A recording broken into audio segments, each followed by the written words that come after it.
Unfiltered with Matt Farnsworth. I am with Michelle Smith here. She is a sober mom. She has quite a large following on Instagram, and she's a keynote speaker and a best-selling author. You have a book. It's called Living Sober, Living Free, right? Yes. Okay, cool. So I was really excited to have you on today because I've been watching your content. After Sober Motivation shared a post of mine, some people I didn't even know existed on Instagram, to be honest, in the sobriety community started to reach out and say hello. And then I started seeing all these cool people pop up that had these amazing social media followings. I'd been kind of off the grid for a minute, and then you popped up, and I started looking at some of your content. And I thought, wow, that's really cool. And her story seems very similar to mine, which I know a lot of the stories are similar in sobriety, but yours resonated with me, especially this latest post you did this morning.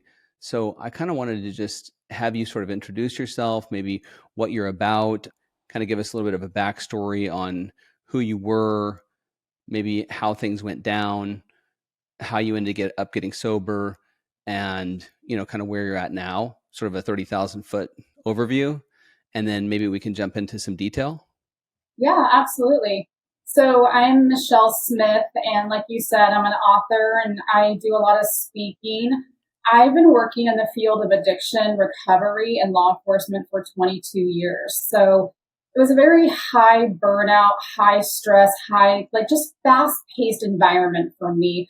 And of course, like everybody, you're trying to climb the corporate ladder. So you're trying to I became a workaholic is pretty much what happened to me as I dove into academics and then my career and eventually hit burnout mode. And so, enter the mommy wine juice culture. I started to have children and I just started to replace my workaholism with alcoholism and just saw that my expectations for what I thought I could do before kids, I was falling short and I couldn't be that people pleaser, that perfectionist that I was conditioned to be as a child. I grew up in a house full of alcoholics, and it was just one of those things that was a very invalidating environment. If dad's sober, we play. If he's intoxicated, we hide.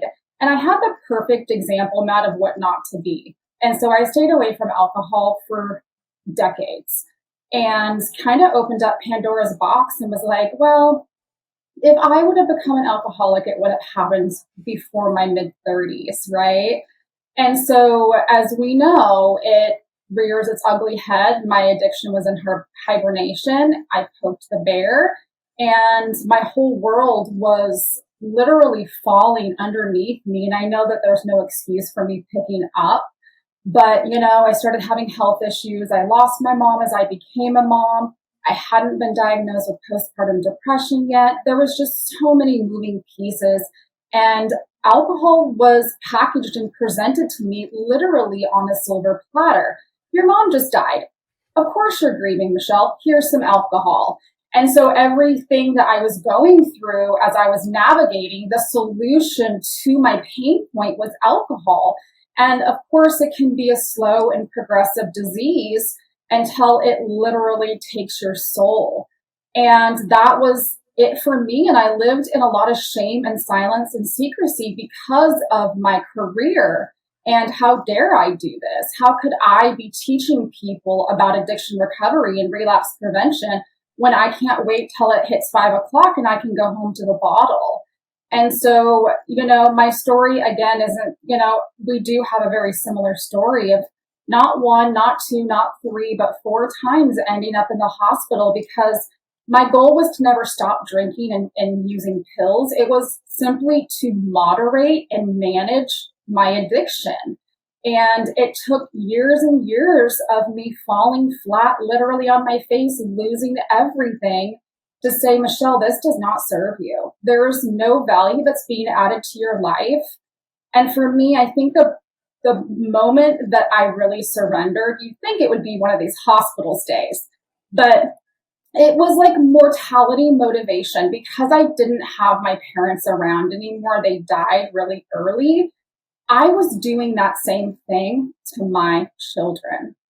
And that was the moment where I started to surrender. I didn't never stop drinking again because that would be a lie. But, from walking into the rooms of AA, completely in denial, intoxicated, the whole thing, to walking out of rehab, the stories were so similar. The message was so similar. I was just ready to hear it. We wait for these aha moments, these epiphanies. And it was my time, November 24th, 2016, that I made a handshake with God. And I was like, I'm never going to drink again. I don't know how I'm going to do this, but it's a non-negotiable. And from that moment forward, I haven't touched a drink or a drug at all. Wow. Yeah. I resonate with a lot of what you just said. I was in the hospital. I had a broken neck and broken wingtip vertebrae. It's a little bit different than a full-on broken neck. Nonetheless, I was in bad shape. And of course, I signed myself out against the hospital's best wishes. And I scooped up my clothes filled with broken glass. And I headed for the door and I found the first bottle that I could find. So I feel you. I've been there. That hurts. Wow. So really early on in your life, you kind of learned this behavior through osmosis, like the part of your life as a child. You saw the damage it did, but then it's such a powerful chemical that once you start to use it to soothe that pain that we all feel, all your problems are instantly vaporized until they come back tenfold the next day. So how did you manage to have this spiritual awakening? I mean, I know you went through some tough times, but that really triggered me to ask how, like the spiritual awakening. You said, I turned my life over to God. Was it just all the times that you had fallen down and you were like, hospital stay? Like what actually clicked at that point?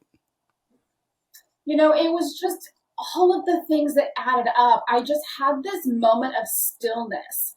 And literally, it was so much about my limiting beliefs and what I believed to be true about alcohol, where I knew this was going to take me. I just had this moment of clarity and ease that it was a simple decision that I was going to be a non-drinker. And it flashed before my eyes of I'm literally killing myself, and shame on me for my children to not have their mother because this is such a selfish disease. And so I just kind of took all of those little moments that were really big and just dumped it all out there at the hospital and was just like, this is it. This is the only thing you can't do, Michelle, is drink. That leaves you a million possibilities of other things that you can do. And I can sit in the distress and the discomfort and the stillness and know that this too shall pass. And I am not a good human when I'm under the influence. I lie, I steal, I cheat, I do all the things that addicts and alcoholics do. Mm-hmm. And so it was such an easy decision for me to make that I just can't do this. I'm tired. I'm tired of hurting people. I'm tired of not wanting to live anymore. And I don't want that for me. And I don't want that for the people who love me. That's a really powerful testimony. I like that. I'm moved by that. I often wonder, how do we get ourselves into these situations? I know alcohol, like you said, is a powerful drug. I mean, it's like, it is a neurotoxin. We know that it is the only drug that is the prescription to heal the hangover. So how dangerous is that? It's crazy. I mean, you worked in law enforcement and here you were using this and helping people, I guess. What was your job title? How did you work in the addiction field? And then also, develop this addiction? I mean, we hear about it happening all the time, by the way. It's not uncommon, I don't think. No, it's not uncommon at all. When people get up there, high achievers and high profile positions, there's an expectation. There's license on the line, right? There's the public finding out you're a state employee. So it's very much, oh geez, if there's not like some type of like, for lawyers, they have like the bar, or like nurses have a certain program if they, have a DUI. Like there's not a lot of options for people that are in high profile positions other than let's just sweep it under the rug, right? And so I was no different. And so how can a certified alcohol and drug counselor who's been doing this for decades say, you know what, I'm struggling myself and I don't know what to do? Michelle, it's as simple as what I just said, right?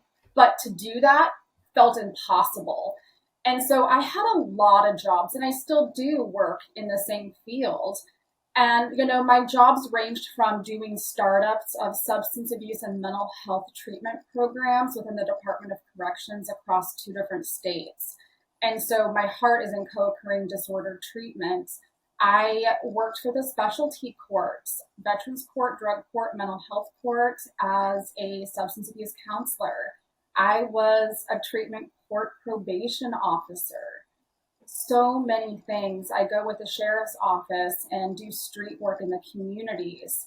And it was triggering. It was overwhelming. I felt overwhelmed and depleted every night by me going home to my king size bed when this woman that I was moving from danger to safety with her children didn't even know if they were going to get into a shelter, let alone sleep on the streets and be sold, and it was just the stories and the trauma and so much of what I see and saw. It was really tough if you don't have a place to dump it and to process it. And it just kept building up because Michelle likes to stuff it. Michelle doesn't like to be a nuisance or an inconvenience to anybody. And I'm strong enough to deal with it. I wanted this profession and career that I'm so passionate about, but I wasn't taking care of myself. And we hear self-care, right? It's that buzzword. How do you care for yourself? I see somebody trying to commit suicide in the hole and I'm having to dispatch somebody to come help me, but there's nowhere to process that later other than, is that guy still alive or not? And so I had to really start looking at what is self-care, Michelle. It's simply caring for yourself, not when you're in crisis mode. Hydrate yourself, talk to yourself kindly because you are listening. It was just make movement in your body. Just take 10 minutes if that's all you can spare to just collect your thoughts. But I just didn't take the time to utilize the tools I know work and I share with other people for myself, which is just, hindsight. It's 2020. It's ridiculous. Why didn't I pause, stop and think about this and implement some of it? But I was just go, go, go, go, go. There was no slowing down until I was forced to slow down and take a look at my life. You hit a bottom. I mean, it happens, I did too. And it's incredible, the self-talk tapes that we have. We all have this self-talk tape that was generated, I assume, when we were children. And, we're getting into the emotional part of this too, the emotional sobriety part. We'll get there, but it's so interesting to see that we all have these moments where we've got these jobs that stress us out. I had a high profile job as well because I would be in these intense situations, screen testing it for, multiple executives at Paramount Studios, things that were they were high stress. And I never knew how to process dealing with that stress other than going and grabbing a drink in the evening with my friends, getting wasted, whatever, just to kind of take the edge off. And I think that happens often to a lot of people, and they don't really realize what they're putting into their body.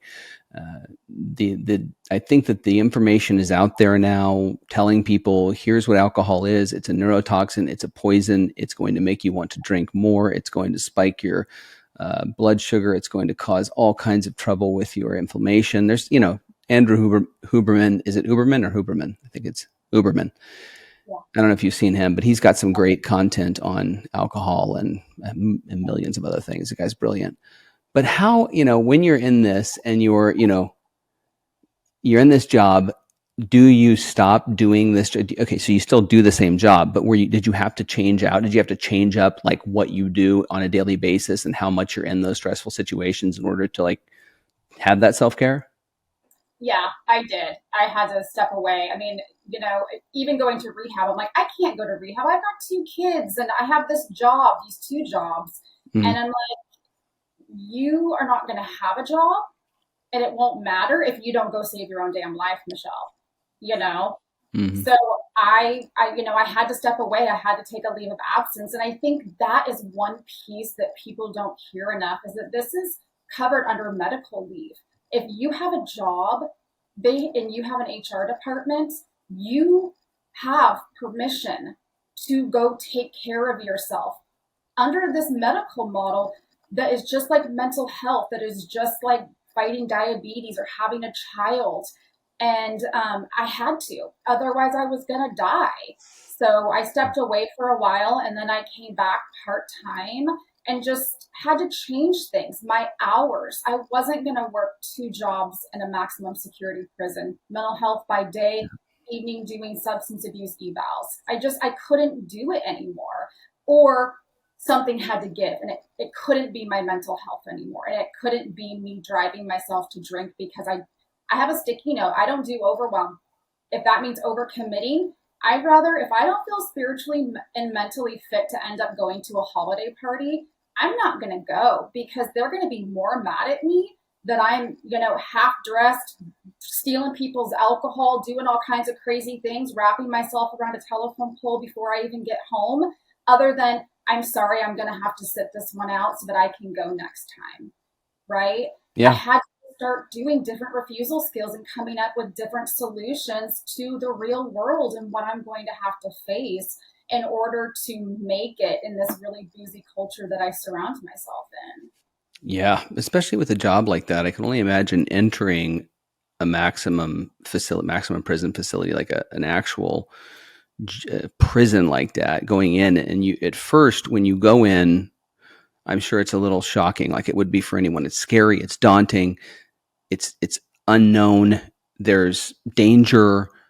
And then after a certain period of time, you've got like, okay, the next few days, it got easier 3 days in, and then 2 weeks in, it's pretty much just par for the course. You're doing it, and you don't really realize that you've become immune to a lot of the things that you're seeing on a daily basis, which most people don't normally see. So I imagine that played a big role in the stress level that you would encounter when you were working in those situations and dealing with people who probably have a lot of addiction and a lot of mental illness. Can that trigger you personally when you're in that environment working? Yeah, absolutely. Especially when I'd find Pruno up in the ceilings of a relapse prevention class that I was teaching. And for those of you who don't know what Pruno is, it's homemade prison alcohol. Is essentially what it is. Make it in the toilet, right? They do it everywhere. Everywhere. Okay. Big dumpsters, garbages, bowls, anywhere anything they can get and they can have access to and find, they'll do it. Wow. Yeah, I would imagine there's that need to, especially in a situation like that, if you're in prison, to numb the pain of being in there, which kind of brings us around to the emotional part of it. Why do we drink? What was the pain that we had? What caused us such mental anguish that we wanted to cover it up? I know that alcohol makes you want to continue to use it no matter what. The next day, it's going to be the prescription, like I said, to make the hangover go away. But beyond that, and beyond the predisposition, there's something else, right? I believe that. Yeah, Mm-hmm. absolutely. And it took a long time for me to pull back that lens and take an aerial perspective view of my life and my circumstances to say, what was it? What was it that made you just start reaching for this external solution to this internal problem? And I had to be sober a period of time before I even got it. And I still am putting pieces together. I like reverse engineer and pick up the breadcrumbs to find out what it was, because I knew that I couldn't really do the work and do all the steps if I didn't realize, other than, like you said, predisposition, and it's addictive, right? And it's everywhere and it's glorified and normalized. And so for me personally, those things that it was I just buried myself in my work. I didn't do the bereavement work of losing my second parent. I was just like a deer in headlights, and I refused to go to the bereavement groups and the hospice groups. And, oh, I'm fine. I can just talk to a coworker. And the overwhelm, I was exhausted. I wasn't taking care of myself. And, the loss, the health issues, the bereavement, those things just piled up to exhaustion. I just couldn't say no. And I needed to learn to do that because I would stretch myself so thin. I'd always tease my girlfriends that have kids and say, I'm not Elastigirl. Like, I'm overly committing. I'm doing too much because I just want to make everybody outside of me happy. And it's okay if I'm not happy as long as I'm vicariously living through other people's happiness, which sounds insane, but it was my truth. I was raised to be a people pleaser and to serve and to be a caretaker, and that creates codependency. And that was kind of how I really started just to numb, is that instead of addressing some of these things, I would drink them away, right? And it's like, I'm never going to learn how to set a boundary if I continue to drink my responses away. I'm always Wow. going to be a caretaker and a codependent if I don't. Wow. That's cool. Like that's a great, what you just said was powerful. I'm not going to drink, tell me about drinking your responses away. I'm going to have to go back and play that back to listen to that, because my wife says this all the time. She was an alcoholic, is an alcoholic rather. And she would people please. We're people pleasers. And she would please to the point that she would have to stuff her real emotions. She said, I would just stuff everything. I wouldn't tell people what I really thought. And I would just go along with whatever it was that they wanted. You want to go eat at this restaurant? Fine, I'll go, just because I want to please, even though I don't really want to go there. You want to go camping? Fine, I'll go along, but I don't really want to go. That's not something I really want to do. And it piles up. It piles up. And I myself was also a people pleaser. I was seeking, I think, validation, show business, this, that, the other. And, when you don't get it, it hurts, and rejection hurts too. And so when we look at, like you said, uncovering these emotional, issues that we have, it's like peeling an onion.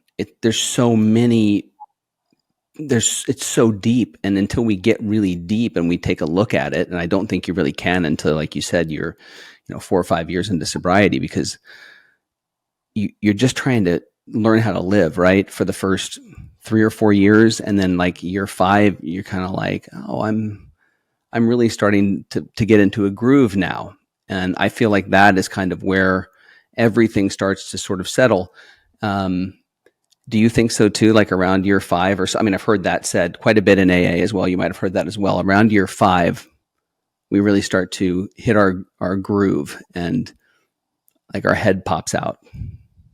Yeah, I totally agree. I mean, the first year for me, almost the second year too, it was just like literally staying sober is a full-time job. Like, that is my job, is to refrain from any consumption of any mind-altering chemical. And the space that takes, it's a lot. It's a lot. So plugging stuff in about learning about addiction and sobriety, and that other people's stories are important and I'm not alone. Like, I had to just plug it in. Podcasts like this, books, the big books, meetings, anything and everything, counseling. I could do medication management. Like, throw the tools at me, because I am willing to do whatever it takes in order to find my way out of this and to live a life I'm proud of again. And so, yeah, everyone has those peaks and valleys, and, plot twist, here's somebody that's, COVID. Nobody, Yeah. who would have thought, right? People either got sober or they didn't, or they lost a lot of weight or they didn't. Like, it was just this very black and white kind of life, when we are faced with situations that we're powerless over, and all we can do is really just squeeze the lemons in our eyes, right? Make the situation worse. And that's just not an option. And I hope that for us, these listeners, like, it's not an option. If you want sobriety, it is there. You want recovery, it is there for the taking. And it is really freaking hard work, and it's worth it work. It's so worth it. Yeah. And you work with a lot of women, and I know that, and you have been an inspiration to a lot of women to stop drinking. And you mentioned something really interesting about the resources are available if you have a full-time job. If there's an HR department, even if there's not, if you have a supportive, if you're a housewife and you take care of the kids and you take care of a house, which is probably one of the hardest jobs in the world, not to mention having a job on top of that. But if you need recovery, you have to go and seek it out. You need to do it because, like you said, it's not going to get any better. This is only going to get worse. So for those women that you work with, do you find that there's a lot of shame for them to try to admit that and come forward and say, I need to take care of this? What stops them? What's the thing that you would give them advice to say, hey, here's why you need to do this and really make an effort. And here's what's going to happen if you do, because it's not going to get any better. What would you say to them, and how do you work that when you're working with them to help them jump into a recovery program and start to heal? Right. I think it's a lot of us, we overwhelm, we don't say no, we don't set boundaries, we don't take care of ourselves, we think self-care is selfish. All of those things I think really lead to it. And I think that there's a lot of shame that us moms hold, but why can't we do everything? Why can't we juggle? We're given this freedom to go outside and work and have a career and contribute financially in addition to all the ways that we contribute as well. Mm-hmm. And then it's like, but we don't get anything eliminated off our plate. Like, it's not an even trade. It's you, okay, go work. And then at 5 o'clock, you're on mommy mode, witching hour. Everyone's a hot mess. Everyone's tired. Traffic was a nightmare. Sports haven't started. You're not fighting with bedtime routines or any kind of sports yet. It's such a hard season of life. And, that's why I really encourage women that I work with. How can you simplify the process? I had to have my kiddos only do one sport each because I wasn't carpooling, which was a solution to come to find out that you can't do 2 and 3 sports. I just don't have the bandwidth. And that doesn't make me a bad mom. What makes me a bad mom is drinking myself to death, trying to balance what they want, right? I wasn't running the show in my household. They were being the boss of me, which I'm a great mom. I just was a little cupcake and I would just bend over whenever they were just like, oh, mom, I want this and I want that. No, this is the bedtime routine. These are the rules. And this is how it's going to be. I ended up taking a parenting class that was amazing of learning how to parent so that I don't sit there and cry myself to sleep because my kids said something they didn't, they were mad at me and they said something that they didn't love me. And it's like, of course they love you. Stop it. Right? So us moms, we're overwhelmed. We are doing too much and we've got too much pride and too much shame to say, I need something removed from my plate. I'm struggling. We're all doing it silently. And if the more people who talk and say enough is enough, or you're not alone, that opens up the door for them to hear more about other people's story and how they get a house cleaner, how they take a parenting class, how they use their drinking money for a gym membership, right? A food service, a cleaning lady, whatever. It's a real thing out there for fatherhood as well. But for motherhood, it's the shame and the secrecy and the pride is really what it comes down to. Yeah, that's a great explanation. And I'm sure there are a lot of people out there that feel that way. And they also, kids are not, it's the toughest job. It is the toughest job. I've got 2. They're 19 and 17. And wow, it's, they're fantastic, but they will try you, and you have to be the person that is in charge, and they will try to undermine that at times, unconsciously, I believe.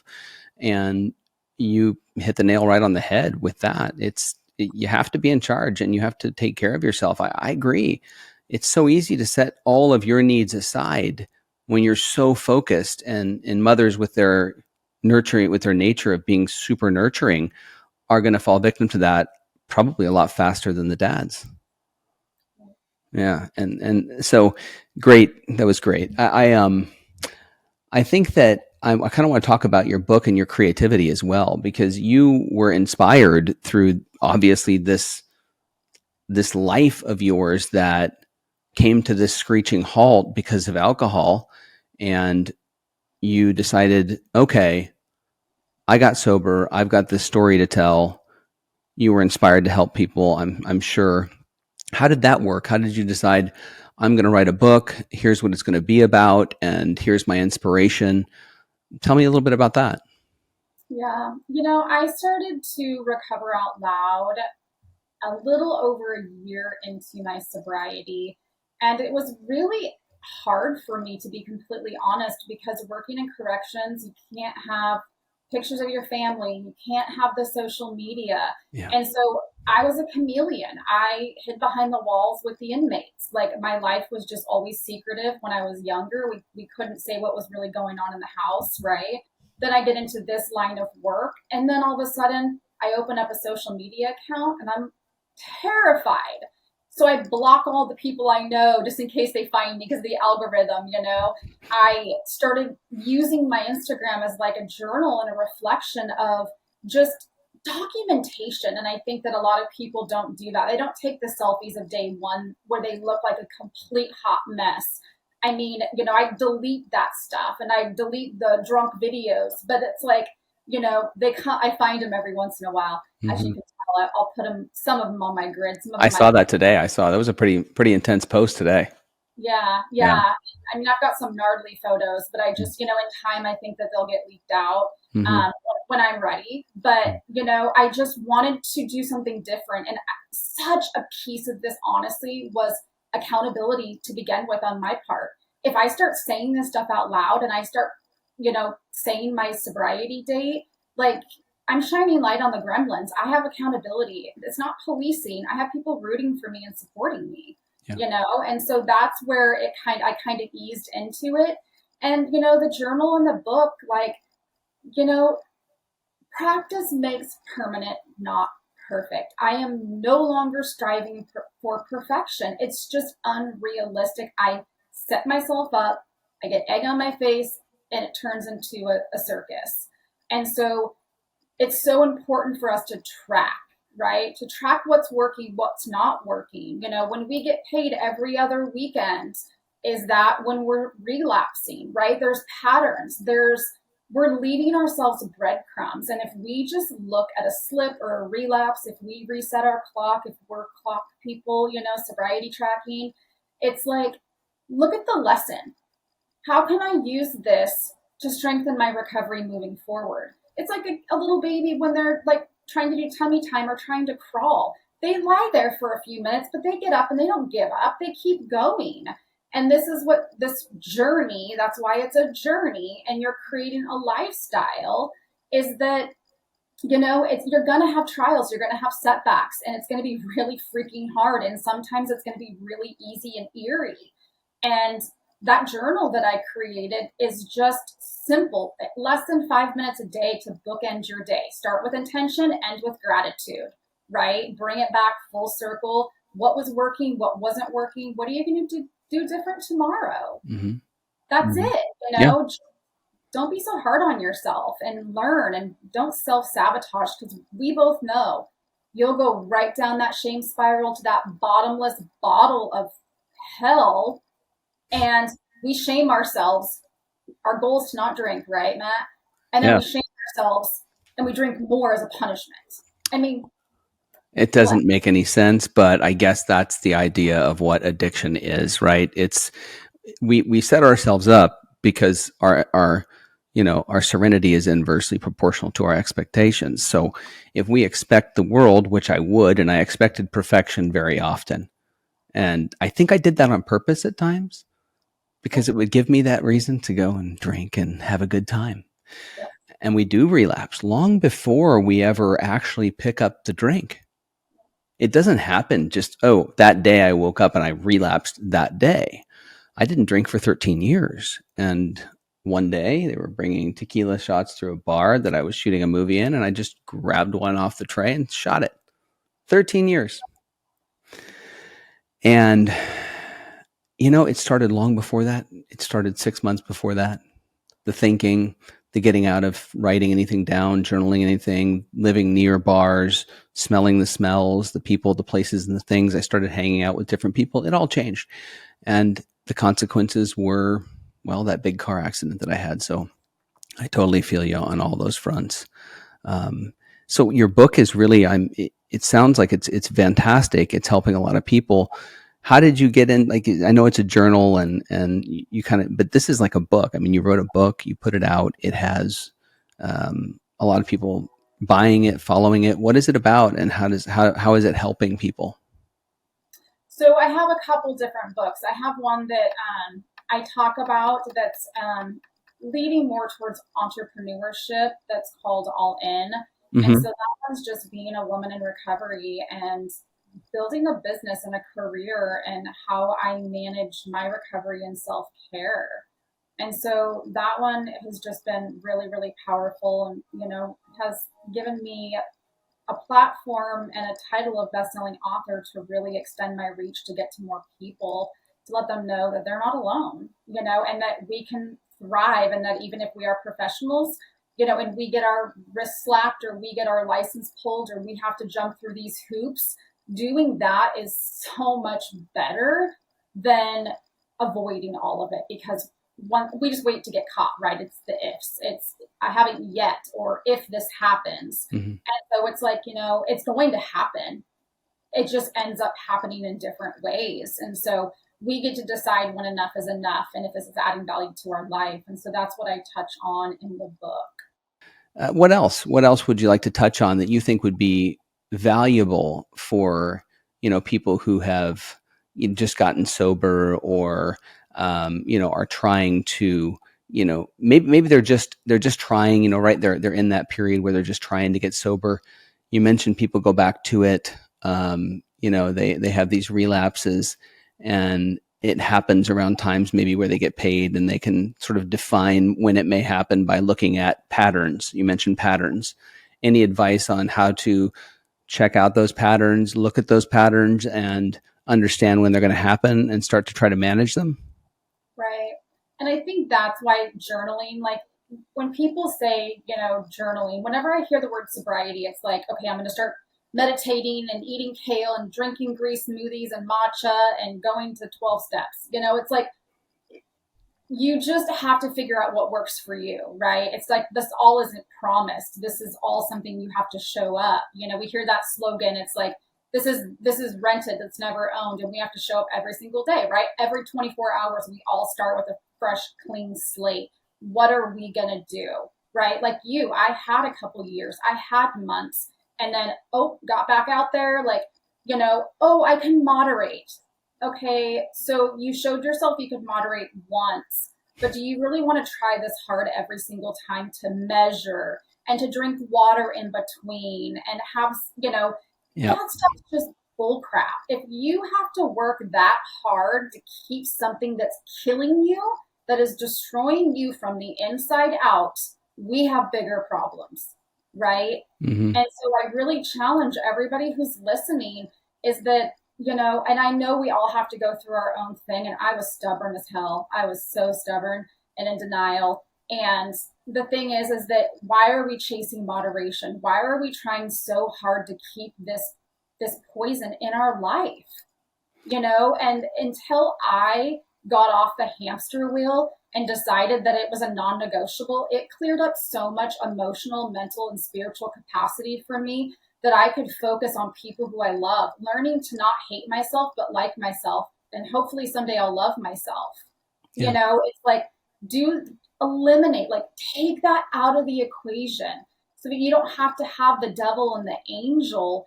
And yeah, people think it's boring to be in, early sobriety or to be a person in recovery. What do you do for fun? The same damn thing I did all the time. I just switched the drink that I had in my hands. Mm-hmm. And, I cliff jump now. I skydive. I go and speak. Like there's a million different things that I've been able to do. I've gotten every goal that I have wanted to achieve, whether it's travel somewhere, meet somebody that's completely out of my reach. I have accomplished all of that within my sobriety, and really only a quarter of my sobriety. I'm dreaming bigger. How can I have bigger impact? How can I help more people? How can I extend my reach? Because people need to hear that. And so that's one thing that I would say for the listeners is just, why are we striving for moderation? And, this is a progressive disease, and this disease does not discriminate and nobody is immune. And, look at you and I, right?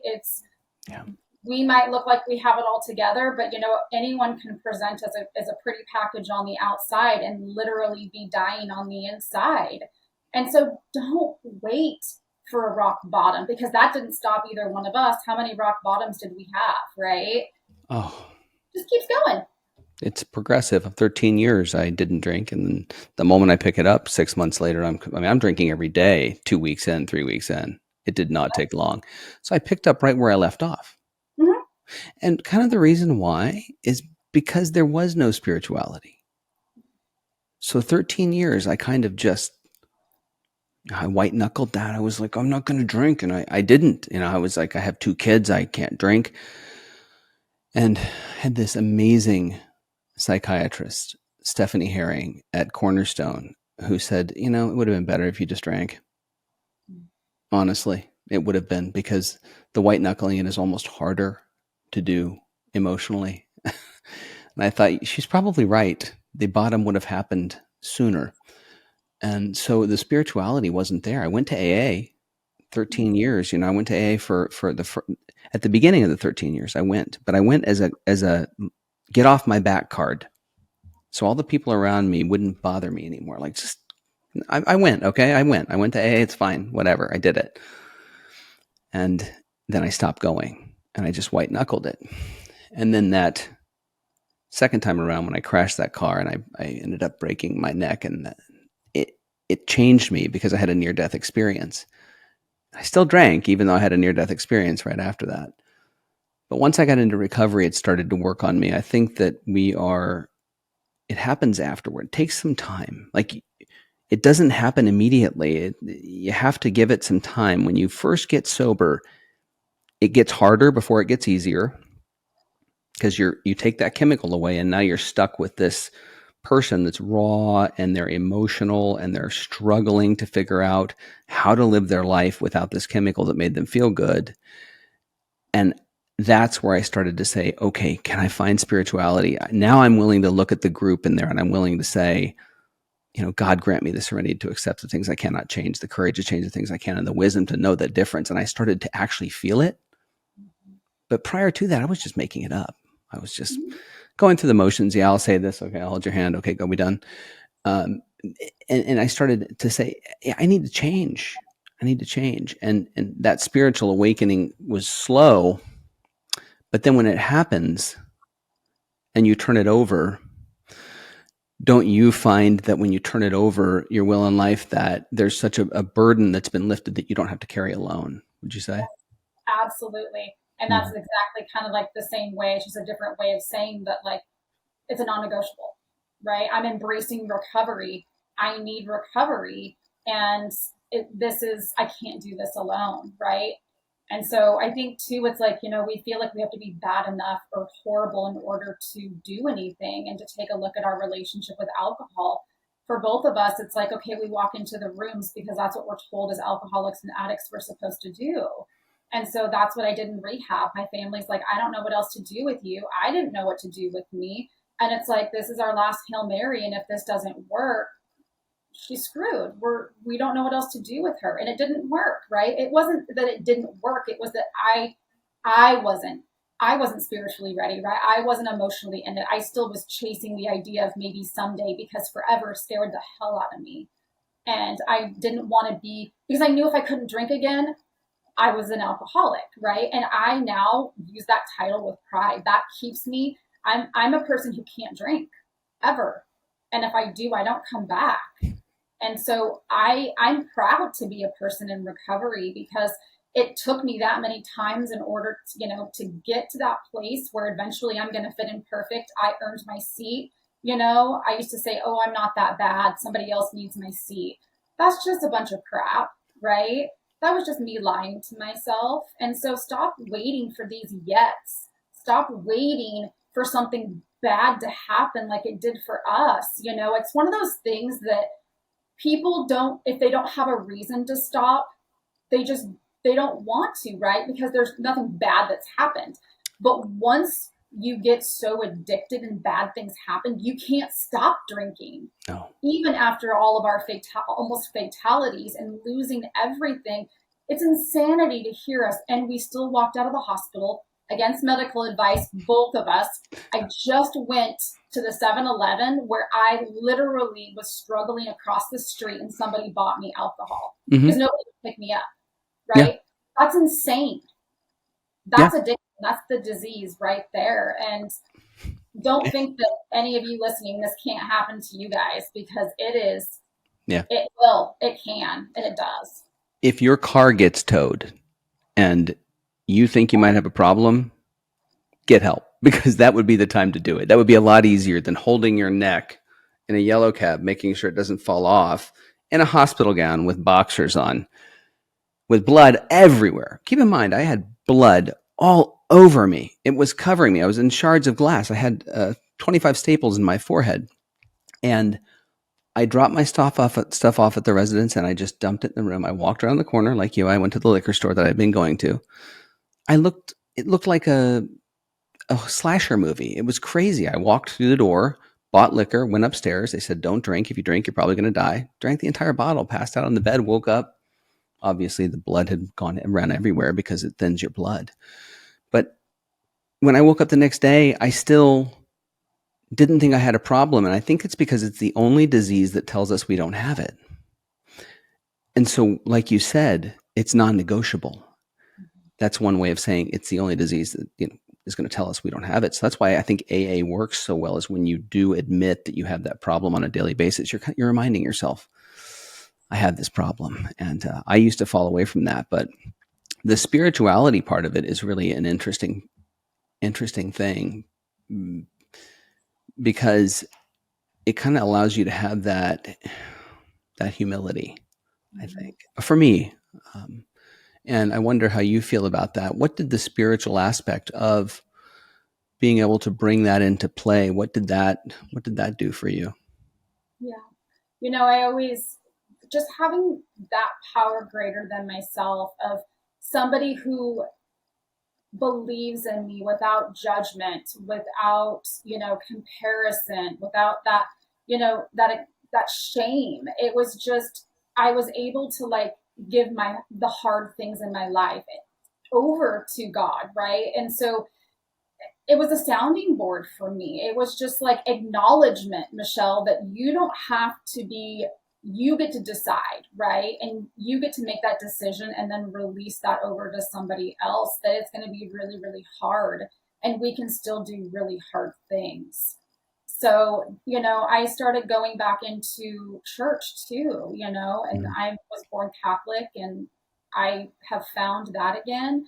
And it's just finding people, right? Because I think when we are looking at our relationship with alcohol, this is the thing that is really, I think it's simple for people to understand, is that if you are wondering if you have a problem with alcohol, you already know the answer, because people who don't struggle with alcohol don't wonder if they have a problem with alcohol, right? And it's that's all the information you need to know in order to take a look at your relationship. And people, besides the fact that people think it's boring, which is ridiculous, you just have a lot more time now, because now you're not hustling, chasing, drunk, hungover, all those things. You get so much of your life back. That the other piece is that I'm not going to have any friends, because we've surrounded ourselves around people who, we're always drinking. So if you ask your drinking buddies, if you have a drinking problem, what the heck do you think they're going to say?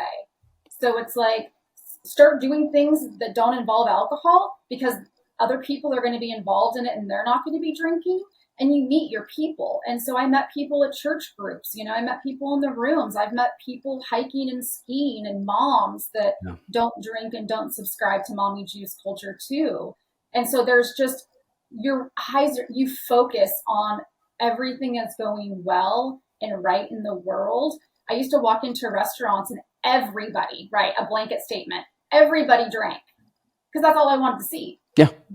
Blink my eyes a couple times and you re-look, the majority of people aren't drinking alcohol. It's just we tune into the people who are, because it's the scarcity thing. I can't do it anymore because I can't handle my booze. Boo-hoo, right? I'm an alcoholic, and I'm grateful that I know now that I'm going to die, and this thing is slowly killing everybody who ingests it. And I'm not going to look back and say I lost, 15 years of my life to this thing. I have how many more years to live sober, right? And embrace this lifestyle that I love myself so much now that I don't want to ever drink again. And you said that earlier. It's like, I love the life that I live and I love recovery. It's like, we are cool people. We do hard work, us, those who, go into recovery, because if you don't really ever have a chance to do the work or an opportunity or a reason to do the work, right? And so if you learn to love yourself, learn where you're falling short and where you need help, you do find your footing and your foundation and self-love and respect that you now don't have to. You don't need to go and ingest a mind-altering chemical when we hit a lockdown, because we have friends, we have a network, we know where our meetings are, we know how to take care of ourselves, right? Yeah. We have other ways of surviving and thriving that we may have not had before. Absolutely. And the humility, just, you said it right there. If you have the humility to really look at yourself and say, hey, here's where I'm struggling, and honestly look at it. Because I think denial happens so quickly. It's like so easy to say, oh, no, I don't have that problem. It's okay. It'll go away tomorrow. I'll quit next weekend. I'll only have, 2 beers a week. It never works. It always changes. And you have to be able to look, I think, deep down inside. And that's where the spirituality came in for me, was to say, I'm able to look at the darkest parts and say, look, this is where I'm really ugly. I'm not a good person in these places, and I've done these terrible things. And that's, I think, where the program works as well, is when we, take that step to make that inventory and share that inventory. It does remove a burden, but how deep can we go? And I think the further you can go, the deeper that you can go, the more healing you're able to do. And you do realize, like you said, this is not a boring thing. I have the greatest life. I used to get lost in that Hollywood culture of, with these people that really there's not much moral value. A lot of the people that you find that are super big celebrities that I've met and spent time with were partially mentally ill, and they all had addictions. They weren't super happy, and a lot of them were suicidal. And so it's really the spirituality, I think, that came into play for me that made me feel whole, and also gave me the gifts of a sober life, which is filled with fun things. It's not boring, people. If you want to get sober, you think my life's going to be boring. No, the boring thing to me is now getting drunk and having to, Netflix all morning long, trying to nurse a hangover. That's really accomplishing nothing in your life. And look at yourself. You've accomplished all these amazing things post recovery, traveled all over, met all these people that you probably, you think that would have happened if you hadn't been sober. I don't think so either. For me, the same thing. Changed my careers, met a new woman, fell in love, and just had this wonderful relationship. Ended up with custody of both of my kids. They both moved to Tennessee with me from California, and here I was, this deadbeat felon who had got this felony DUI and was in huge trouble. And even the felony's been removed. It's been, exonerated. So it's incredible to see how, with the gifts that sobriety gives you, it's just. And it keeps coming. And I feel that's God. I feel that is God saying, good job. I gave you that second chance. Make the most of it. And what a shame it would be to let that go, right? Absolutely. Absolutely. Working in the prisons too. It's like, I saw so many ghosts, like, women coming in with DUIs and losing their children. And that could have been me, right? It's like, we think, oh, horrible people, the people that go to prison. No, you know what? Anyone's capable of doing something horrible under the influence, which is 80% of the population that gets convicted is either under the influence or doing something that's related to a crime that's drug or alcohol related. And it's like, this can happen to anybody. And like you said too earlier, it's like our rock bottoms, like, we don't have to wait, because what I've noticed, and I don't think I'm alone in this, is that I'd say, well, I'll stop drinking if it becomes a problem in my marriage. I'll stop drinking if I ever call in sick to work, if I ever get a DUI. Like, your boundaries and your expectations of the consequences as a result of our consumption, just, it changes bit by bit by bit. And so when I talk to ladies, they're like, your story is so inspiring, but I'm not like you. And I'm like, you can get there. This can be a horror story for you as well. So don't compare where I'm at to your relationship with alcohol, right? And really think about what is the non-negotiable? Why are you doing this? And what's going to happen when you do cross that line? Because it's not really if, it's when. This is addictive. Everybody gets hooked if they don't take an intervention or a stance at some point. And that's what I love about this new movement. September is National Recovery Month. It's like, we can look at our relationship with alcohol or any substance at any time. Sober curious, right? Alcohol free people who just choose this lifestyle versus get sober and then live a life in recovery. There's all these terms that get thrown around and misused. But at the end of the day, I don't care if you're doing a dry challenge or you have 36 years in recovery. If you're not drinking for whatever reason, freaking good for you. I'm so proud of you. Yeah. And just for the health of it, just because we don't like the way it makes us feel or how we show up is absolutely 100% enough of a decision to stay away from it. And you should be respected. You shouldn't have backlash or adult bullying or being made fun of, because those days are over. They need to be over. And that I am so stubborn and confident in my recovery that I don't have time for those type of people. Shame on them, because we judge ourselves enough for everybody else. We don't need anybody else to do that for us. It's like, you have friends that, do the whole 30, I'm sure, right? It's like, oh no, eat the brownies or do this, come on, and taunt them. It's good for you. You stop smoking. Awesome. Great for you. I bet you're feeling a lot better. Yes. Those are the responses that we deserve. And until we get our social circle of people who are going to support us, listen to these podcasts, right? Follow inspirational Instagram accounts, hit a meeting, whether it's virtual in Australia or, you're going somewhere local if you feel like you can do that in your own community. There is community and there is recovery, and there's enough to go around for everybody to have. It's not a scarcity issue. No, you will find your tribe. It's going to take some time. It's not easy at first. You might have to learn to be a little bit of a lone wolf, and that's okay. You can, like you said, great advice.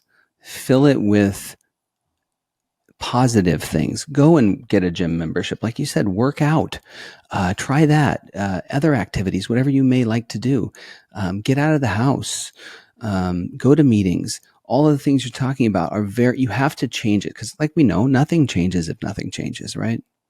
And so you have to make those efforts. And at first it is hard. I agree with you. It was very hard at first because everything's changing and evolving, and it can be very lonely because those friends do leave, don't they? Yeah. They're like, friends you used to drink with are no longer there. And so you do have to do that, but it does get better. It does get better. It actually becomes amazing, but you got to put the work in, right? Yep. And the people who leave, people are going to leave if you drink. People are going to leave if you don't, both ways, if you do or you don't drink. And I think when people do eliminate themselves, it's just easier for you that you don't have to do it. And it's like, that's just honestly clearing space for other people like us and other people along your journey that are supposed to be there instead. I used to think that I had to keep in contact with my college roommates and my old coworkers. And it was such a balance, right? I felt just overwhelmed. And I'm like, okay, here's your sober train. People are going to come on and they're going to come off at different parts of your life and in your journey. And they're there for a reason, for a period of time. It might not be forever, and that's okay. If we have abandonment issues or we can't, we struggle with saying goodbye, we can work on that. But people aren't here forever. And so find your people, and those are your people that are going to root for you and love you unconditionally, regardless of what you choose to drink on a day-to-day basis. 100%. Well, you are very inspirational. But thank you so much. You have truly inspired some people today. I'm absolutely sure of it. If those of you out there, if you want to find Michelle, you want to find her book, you want to go to, and I'm getting older, so I need to put these on. You want to go to Recovery is the New Black. Check out her Instagram. She's got a link tree there. She's got some really cool stuff happening in her life and her recovery and her sobriety and her work and her books. So go check her out. Do you have a website? I do. recoveryisthenewblack.com.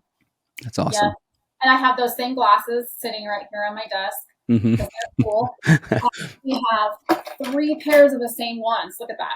Oh, you're just like me. I'm like, I have like 5 pairs of glasses next to my nightstand. I know, right? Then I lose them and I can't find them, and half the time they're on my head. And yeah. Then I lift like the middle piece of my car, I lift it up. There's like 4 pairs of glasses. Oh gosh, I love it. But yeah, I'll have to come back and do a 2.0 or a part 2 follow-up to I would love to have you. I'd love to have you back on. There's a lot I would like to touch on. It's hard to get to the bottom of everything with someone like yourself that has such a similar story, and you're just so passionate and effective, and you've got such a cool career.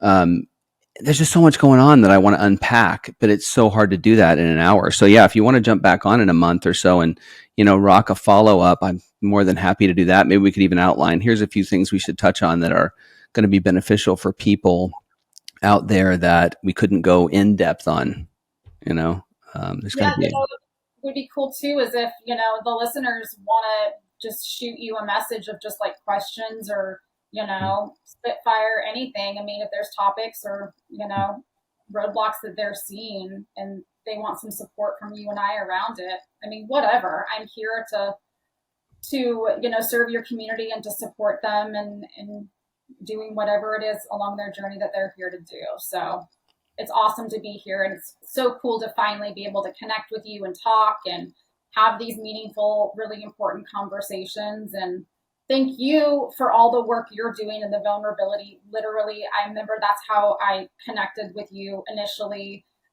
was on Sober Motivation, and seeing that picture and that transformation. Those things are powerful. And it takes a lot of hard work behind the scenes in what you're doing too. So I want to say thank you. Oh, even thanks. if it's just for me on behalf of the sober community. Thanks. Thank you so much. I do appreciate it. And thank you for being on the show. You've given people some fantastic information to take away and go and help them, try to start recovery or continue their recovery. And like you said, we'll ask some people if they have questions for us, and maybe we can do a follow-up.